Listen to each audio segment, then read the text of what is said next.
Bom dia, meus queridos alunos. A gente vai começar agora novamente nossas aulas e eu vou começar com um período da história que antecede o Brasil. A bem da verdade, eu preciso desse período, porque esse é um período que vai possibilitar a gente compreender agora o que vai nos acontecer como história de Brasil daqui para frente. Então, eu vou falar um pouquinho sobre o Renascimento, que é um período super importante historicamente, principalmente para os ocidentais. O Renascimento ele tem início na Itália, ele está mais ou menos no fim do Gótico, no fim da Idade Média, né? Ele começa e ele tem como seu auge o antropocentrismo. O que é o antropocentrismo? É o homem no centro das coisas. O domínio da ciência, esse homem que agora toma conta da sua própria vida.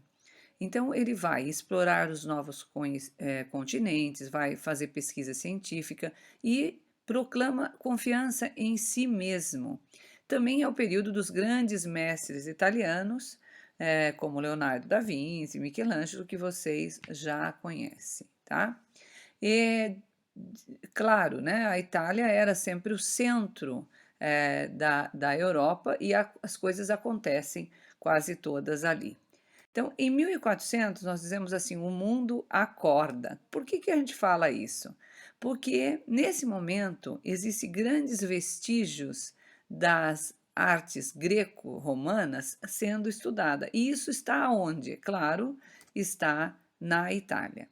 Então, a arte clássica ela vai ser revivida e vai trazer, né, vai ressurgir do passado, mas como fonte de inspiração. Há uma grande quantidade desses vestígios, e a partir da ciência, a partir do homem tomar conta da sua própria vida, né, a gente terá muitos progressos nesse momento histórico.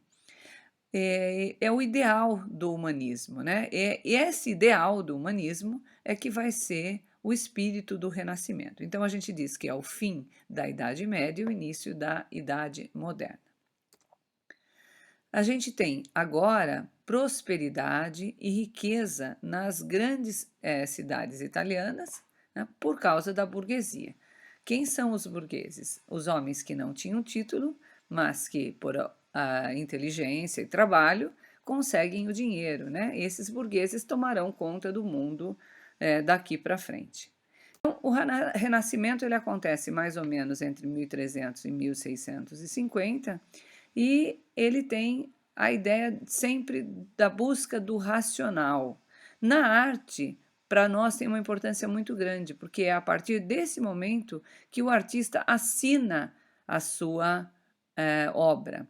E a obra deixa de ser simbólica, ela vai partir agora para um realismo, uma verossimilhança. Nesse momento também, a gente tem as primeiras universidades sendo criadas. Como elas vão ser criadas? A partir daquelas bibliotecas que existiam nos monastérios. Nesse período, a gente tem o aparecimento dos caracteres móveis da imprensa. Então, em vez de eu fazer uma página inteira para ser produzida, eu vou trocar apenas os caracteres, os tipos, né? As letrinhas, para que a gente possa então construir uma página. Se quebra uma letrinha, eu jogo a letrinha fora. Se quebra uma letra de uma página inteirinha feita no metal, eu teria que jogar a página daquele livro toda feita. Então, eu faço com muito mais rapidez um livro que eu precise fazer, e não como era anteriormente a isso. Tá? Então, agora eu tenho o rigor científico, a noção de perspectiva, o uso do claro e escuro e o realismo para as minhas manifestações artísticas. Isso também vai valer, isso é importante, vai valer para a filosofia, para a literatura, né? Para a arquitetura. É esse momento de rigor científico que a gente vai ter no Renascimento.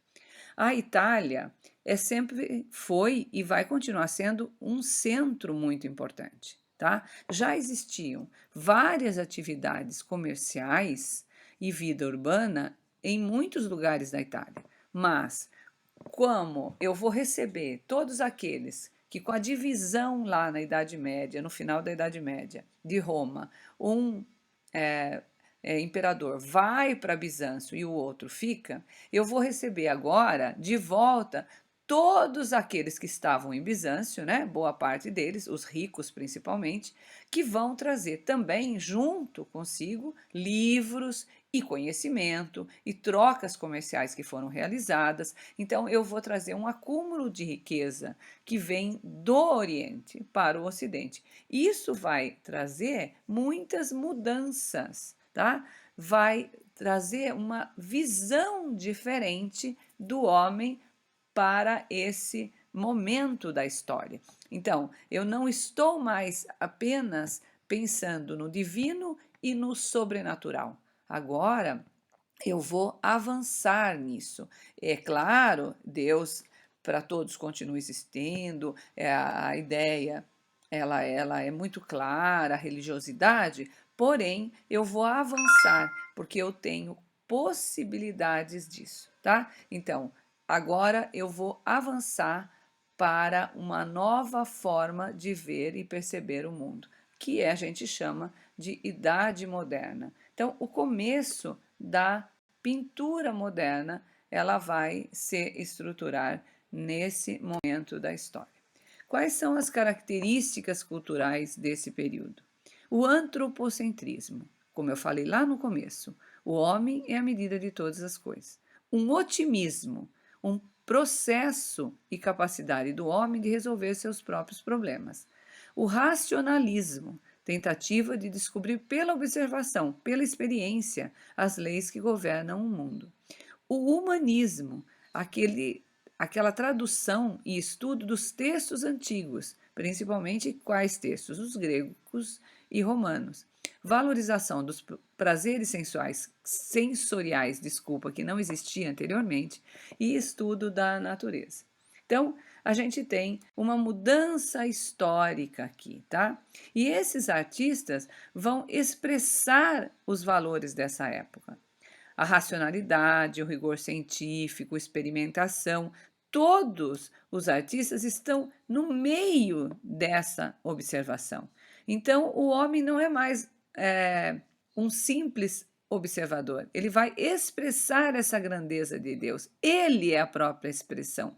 Ele pensa, né? E como a realidade é, e a compreende, não apenas mais admira, como anteriormente a gente fazia na Idade Média, né?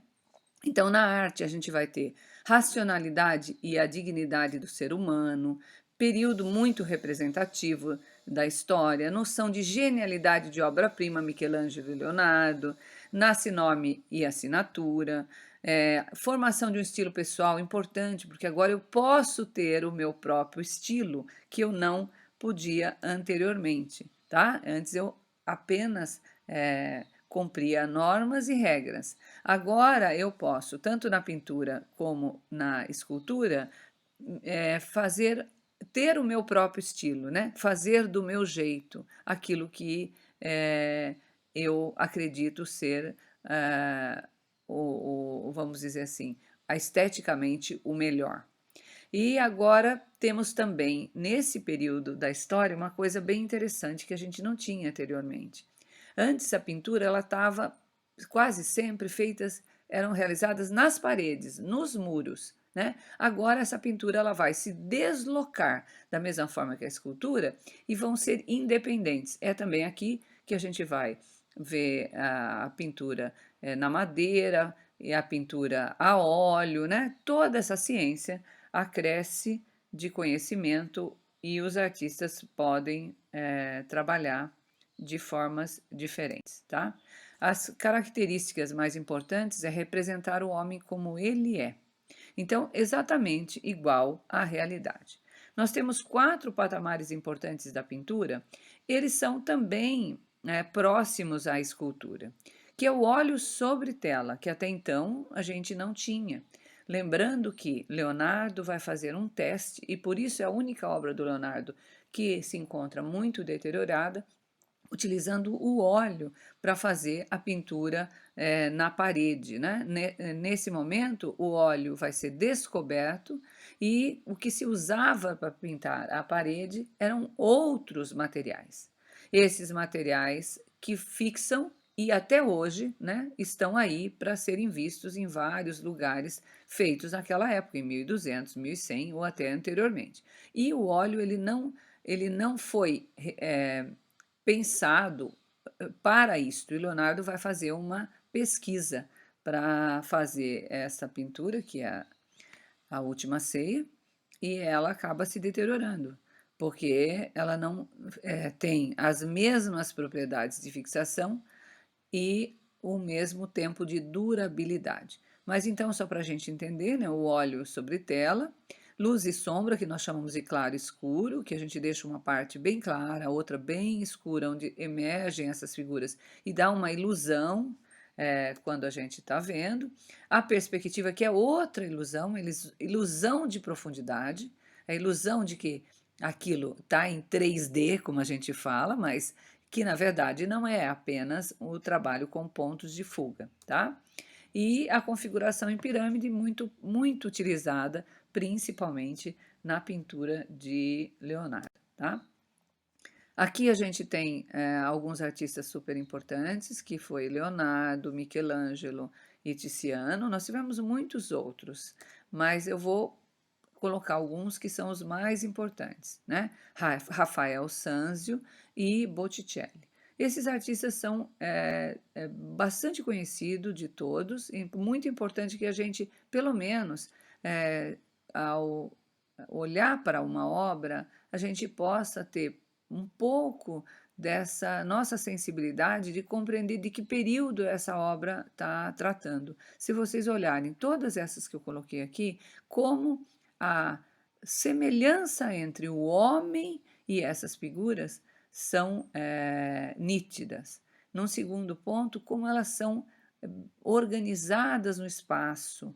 No terceiro, como elas são feitas tecnicamente. Isso tudo faz com que a gente reconheça pinturas de determinado período.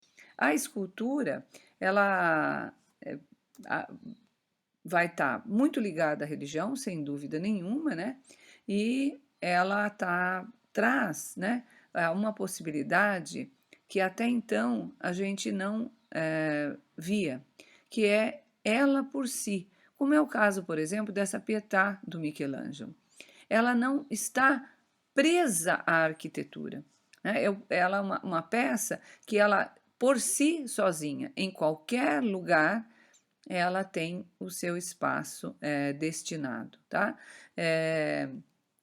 Vários papas desse período vão trazer e possibilitar que escultores apresentem seus trabalhos. Então, os papas que estavam em Avignon vêm para Roma. Então, Roma agora é o centro também da religiosidade, né? Da religião cristã. E esses papas, com o dinheiro da igreja, vão poder trazer vários artistas e mantê-los para que a arte se engrandeça e realmente eles vão ser grandes mecenas desse período da arte, tá? Na arquitetura, a gente tem vários arquitetos importantes, mas eu creio que o que eu preciso falar para vocês como mais importante é o que fez um trabalho assim belíssimo nesse período, que conseguiu algo que até então ninguém havia conseguido. O nome dele é Filippo Brunelleschi.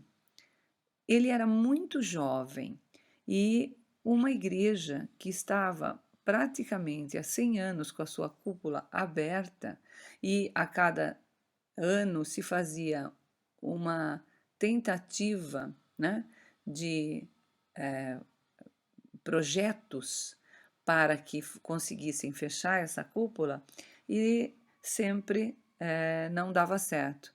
Aí o Brunelleschi estuda os vamos dizer assim, os templos antigos e vai conseguir fazer essa cúpula. Essa cúpula que vocês estão vendo aí em Florença, tá? Ele vai fazer essa construção dupla, onde ele consegue projetar, ganha esse concurso e vai construir essa cúpula fechando a igreja. Porque eles fazem a igreja toda e não conseguem fazer o fechamento dessa cúpula. Depois vocês com calma dão uma olhada aí nesses slides todos, tá? Eu tenho a outra grande obra arquitetônica, que é a Basílica de São Pedro, onde mora o Papa em Roma, né? Então ela vai atingir é claro, a sua plenitude lá pelo século XVI, tá? Agora a gente fala assim, mas aconteceu apenas o Renascimento no resto da Europa, então fora da Itália, ele é diferente porque a religião ela não está tão presente, né? Então eu tenho muito mais realismo. Eu tenho as cenas religiosas, mas eu também tenho as domésticas. Eu tenho os cidadãos prósperos e os camponeses. Nesse momento eu tenho possibilidades de pintar outras coisas que não estejam ligadas exatamente à religião, que seria uma grande ou maior obrigação dos artistas mantidos pela igreja que moram na Itália. Então a gente tem alguns artistas que eu trouxe para vocês, que depois eu gostaria que vocês olhassem com bastante carinho, porque é muito interessante o trabalho deles. Tem o Bosch, depois eu tenho o Bruegel e, por fim, nossa bibliografia. Em alguns momentos vocês não vão ver essa bibliografia nos slides, porque como eu tinha toda a história da arte num único slide e agora eu estou recortando, mas vocês saibam que essa é a bibliografia que eu uso para todos os nossos slides, para todos os nossos conhecimentos, que são os livros mais importantes de história da arte usados aqui no Brasil. Tá bom, queridos? Muito obrigada, viu? Um beijo a todos e todas as minhas queridas e os meus queridos.